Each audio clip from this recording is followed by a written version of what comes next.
Good morning. It's a beautiful morning in St. Joe.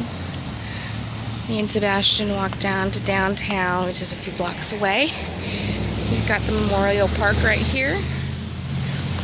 And I don't know if you can see it on the video, but there are just hundreds of bats flying around this church.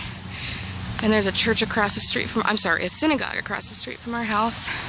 And the bats do it every day over there as well. I think they're flying in and out of the chimney. It's freaking awesome. Sebastian!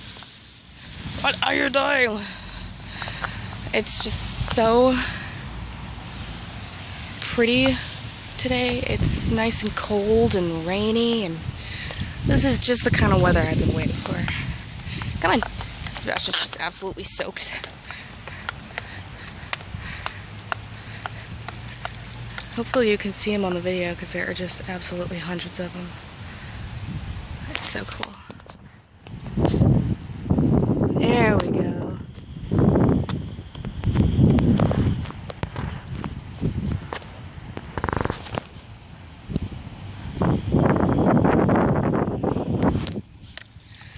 Well, there he goes. All right, talk to you later, America.